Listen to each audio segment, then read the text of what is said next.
Rồi bây giờ mình tìm hiểu thêm một cái khái niệm nữa rất là mạnh trong cái Pandas, đó là cái data frame. Rồi frame là cái gì? Nếu mình dịch ra tiếng Việt nó là cái gì? Cái frame là cái gì? Frame là cái khung, còn data là cái gì? Dữ liệu. Vậy cái này mình gọi là khung dữ liệu đúng không? Nếu mình dịch ra tiếng Việt thì mình hay dịch nó là khung dữ liệu, tức là nó chứa dữ liệu cho mình thôi, cái khung nó chứa dữ liệu cho mình. Rồi giờ mình hay dịch là khung dữ liệu ha, còn không thôi cứ nói là data frame thôi, mình tự hiểu đó là khung dữ liệu nha. Rồi thì trong bài này mình sẽ học nhiều cái khái niệm. Rồi thứ nhất là mình sẽ giới thiệu về data frame là cái gì. Thứ hai là mình học cái cách tạo data frame. Bài trước là mình học cái cách tạo series, còn bài này là mình nói về cái cách tạo data frame từ một cái từ điển. Hôm trước là mình tạo series từ từ điển được không? Được không? Giờ mình phải tạo cái data frame từ từ điển. Rồi mình học cách lấy dữ liệu và lọc dữ liệu trong data frame. Rồi hôm trước mình có học cách lấy dữ liệu và lọc dữ liệu trong cái series không? Có không? Rồi thì hôm nay mình cũng làm cái tương tự vậy thôi. Mình cũng lấy và lọc dữ liệu nhưng mà từ cái data frame ha. Rồi mình học cách xóa dòng và xóa cột bên trong cái data frame như thế nào. Thường thì cái data frame của mình đó nó sẽ tổ chức theo dạng là dòng và cột. Rồi mình nói về những cái thao tác tính toán hay là những cái phép toán gì đó. Khi mình muốn làm việc với data frame thì nó có những cái phép toán gì không? Ví dụ mình muốn cộng hai cái data frame này không, hay mình muốn cộng các phần tử trong data frame thì được không? Nói chung mình sẽ nói những cái phép toán. Giống như nãy mình có hai cái series thì mình có thể cộng hai cái series lại hay không? Bây giờ cái data frame mình hãy cộng lại không? Rồi hình dung không? Rồi vậy giờ để làm được cái data frame thì mình cũng sẽ sử dụng cái Pandas thôi với NumPy. Rồi để mình phối hợp mình tạo nha. Rồi giờ mình import hàng loạt cái thư viện vô. Rồi để tiện theo dõi thì mình sẽ nêu ra một cái file mới đi. Ví dụ về Pandas 3 đi.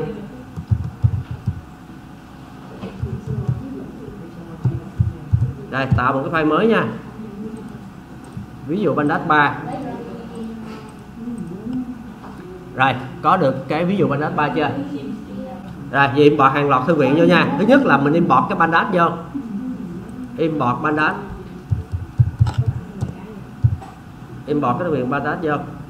Rồi mình tạo cho nó một cái bí danh tên là BD. Phải không? Rồi BD. Mình gõ BD chính là Pandas á, viết tắt thôi ha. Rồi sau đó là mình import cái thư viện series vô. Thì mình sẽ là rom pandas import series. Rom pandas import series. Rồi bây giờ sẵn đó mình import cái data frame vô đây luôn. Rồi vậy cái data frame này nó cũng của Pandas thôi vậy, phải không? Series là của Pandas và data frame cũng của Pandas luôn. Mình import hai cái thì mình phải thôi vậy phải không? Rồi tới đây chưa? Mình import cái series, mình import cái data frame của thư viện Pandas vào. Rồi tiếp tục mình import cái NumPy vô luôn nha. Import NumPy ANB. Import NumPy ANB.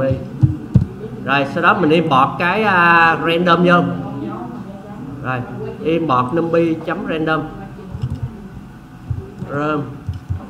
numpy.random để mình tạo số ngẫu nhiên thôi, giống vậy.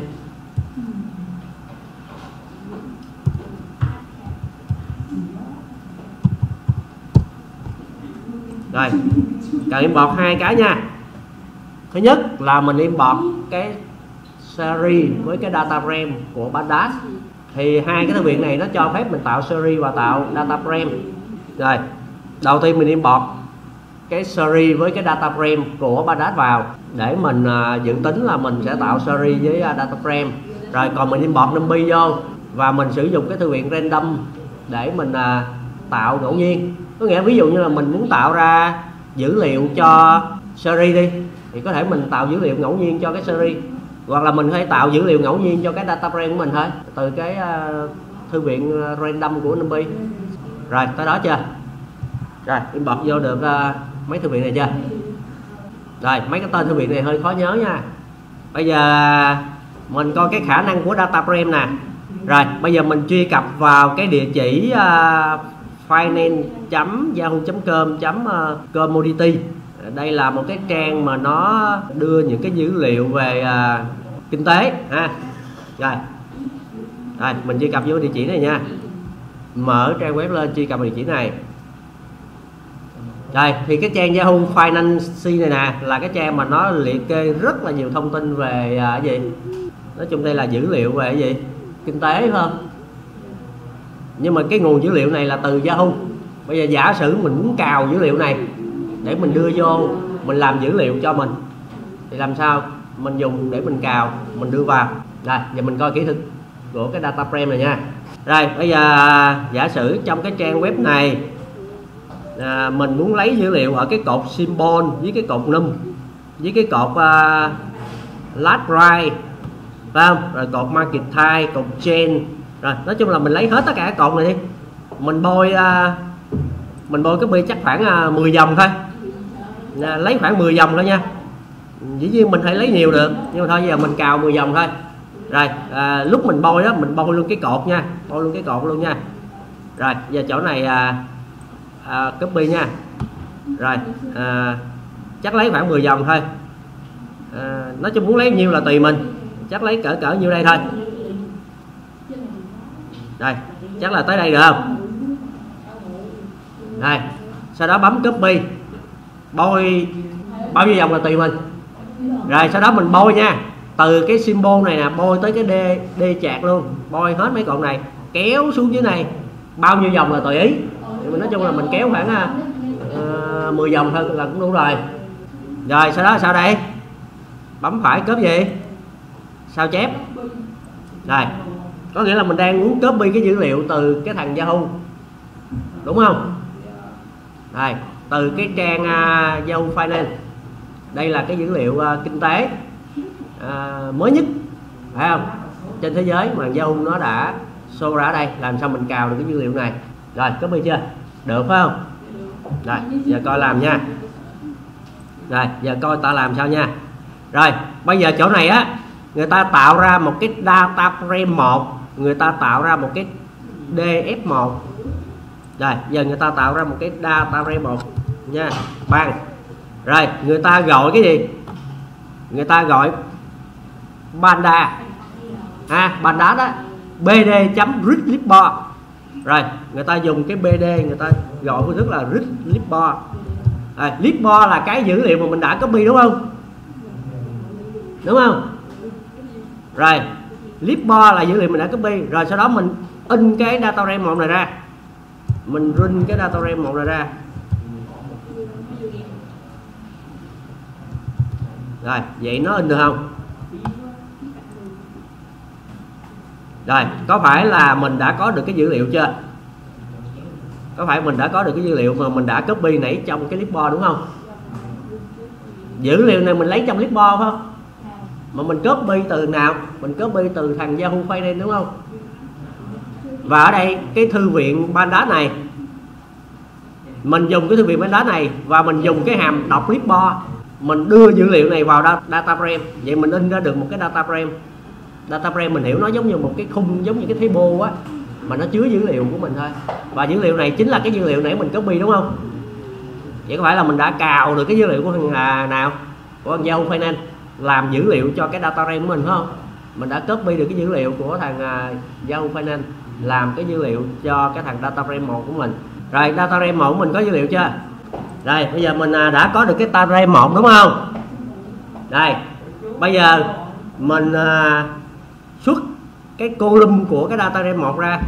Tức là giờ mình muốn in ra những cái cột, cái data frame mình nó có những cột gì. Bây giờ mình sẽ là run cái data frame 1 chấm column. Rồi giờ mình muốn biết xem cái data frame của mình nó có những cái column nào. Mình muốn biết cái data frame của mình nó có những column nào, mình sẽ lấy data frame này, mình gọi column. Rồi thử nha. Để nó cho mình coi bao nhiêu cái column trong đây. Rồi vậy mình có tổng cộng những cái column nào đây? Vậy mình có những cái index nào? Column là nó lấy ra cho mình những cái index, đúng không? Mình có cột symbol, cột name, cột last write, cột market time nè, cột chain, cột hàng chạc, cột volume, cột anim ha, cột D chạc, đúng không? Rồi, vậy là nó sẽ xuất ra cho mình những cái index ha. Đó, những cái column này nè. Nó cho mình biết mình có những cái cột này. Vậy mình có tổng cộng là bao nhiêu cột? In ra đây hết phải không? Rồi. Vậy là column là nó cho mình biết là cái data frame đó có bao nhiêu cột. Mình in ra được những cái cột đó, đúng không? Rồi, in ra được cái cột chưa? Vậy cái đó chính là những cái index, phải không? Dù mình có cột symbol, mình có cột name, cột last write. Rồi, in ra được column chưa? Rồi, bây giờ hit. Hit là mình lấy ra 5 dòng đầu tiên của cái data frame. Nó có một công thức là hit. Này, giờ mình muốn lấy ra 5 dòng đầu tiên của cái data frame thì mình lấy cái data frame 1 này, mình chấm hit, mình gọi công thức hit nha. Hit. Này. Giờ lấy ra 5 mẫu tin đầu tiên. Nó in ra cho mình 5 cái dòng đầu tiên mới nhất của những cái tin về thị trường kế toán này. Hit là phần đầu, đúng không? Nó lấy ra cho mình 5 dòng mới nhất trong cái data frame 1 của mình. Rồi, vậy phương thức hit dùng để lấy ra 5 dòng đầu tiên của data frame. Rồi, thấy nó ra 5 dòng không? Đây, nãy mình có từ 0 tới 4, còn giờ nó lấy ra cho mình từ 0 tới 4 nè. Thì có phải nó lấy ra cho mình 5 dòng đầu tiên phải không? Kết quả là mình đã có được 5 dòng đầu tiên. Ví dụ trong lớp mình lấy ra 5 bạn đầu tiên trong danh sách, ví dụ vậy. Rồi, ở đây mình có tail. Tail là cái gì? Tail là cái đuôi. Có nghĩa là lấy 5 thằng cuối cùng nhất, phải không? Lấy 5 cái mẫu tin sao? 5 cái dòng cuối cùng nhất của cái data frame. Đây, lấy ra 5 dòng cuối cùng. Vậy là mình lấy cái tail là cái đuôi ha. Rồi.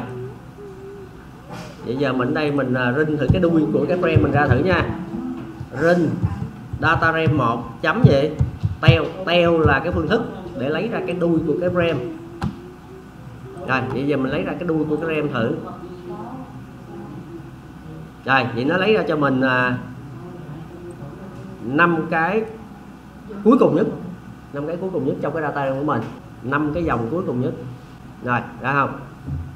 Rồi, bây giờ mình giả sử mình muốn lấy ra cái cột, chỉ lấy ra một cột nào thôi. Giả sử mình muốn lấy ra cái cột chain thì lúc đó mình sẽ lấy là gì? df1.chain. Có nghĩa mình chỉ lấy ra cột nào? Cột chain. Dùng mình chỉ muốn quan tâm cái cột chain thôi. Vậy mình lấy là df1.chain. Rồi, bây giờ mình muốn lấy ra một cột rồi nha. Dù mình chỉ quan tâm cái cột chain này thôi. Phải không? Rồi, vậy mình sẽ là ra mình lấy df1.chain. Chỉ quan tâm tới cái cột chain thôi nha. Dĩ nhiên ghi đúng cái tên cột nha. Đây, nhớ là ghi đúng cái tên cột chain này nha. Cái cột này tên gì mình ghi đúng cái tên cột này luôn. Rồi, mình coi thử nó có lấy ra đúng cái cột chain cho mình không. Rồi, đó, vậy mình thấy là nó lấy ra cho mình dữ liệu đúng của cột chain nha. Đây là dữ liệu của cột chain. Đây là dữ liệu của cột chain. Vậy là mình quan tâm tới cái thông số dữ liệu kế toán của cột nào thì mình chỉ cần in ra cái cột đó mình coi thôi. Thay vì mình in ra nguyên một cái data frame luôn thì nó rất là nhiều, phải không? Rồi, đó.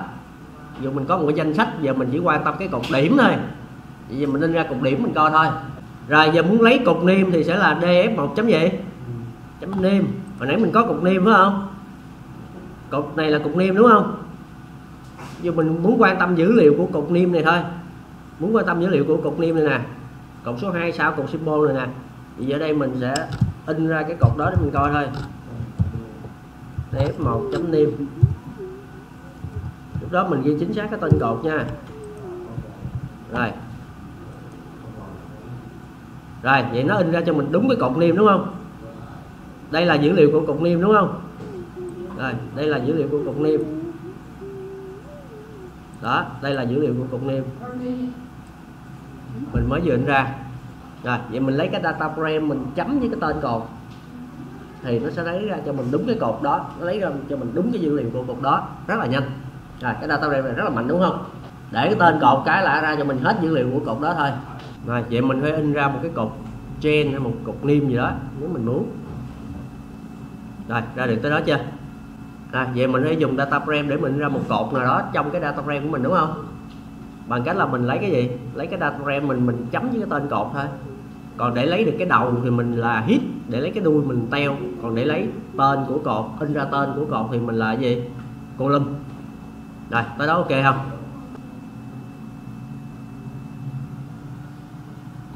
Này mà chạy bị lỗi vậy là nó không có dữ liệu đó nha. Nếu vậy thì mình vô đây mình copy lại để nó có dữ liệu lại nha. Mình sao chép lại rồi mình chạy lại để nó có dữ liệu thì nó in ra được. Chứ không nó không có dữ liệu nó báo lỗi là mình không có cục trên. Vì nhiều cái dữ liệu trong clipboard nó bị mất phải không? Khi mình copy bên đây đừng có bâu cái chữ feature này nha. Vì cái chữ feature này nó là một cái đâu phải là nằm trong cái bảng đâu. Ở đây nó phải có tên cột rồi dữ liệu của cột nè. Vậy nếu mình bôi cái khúc chỗ này thôi, đừng có bôi cái chữ này, bôi cái chữ này nó không hiểu à. Nó không hiểu cái cấu trúc đó là một cái RAM. Cái RAM là một cái khung, nó giống như một cái table chứa dữ liệu trong thôi. Do đó nếu mình bôi không đúng là nó sẽ không ra được dữ liệu, nó chạy nó sẽ lỗi. Rồi ra rồi phải không?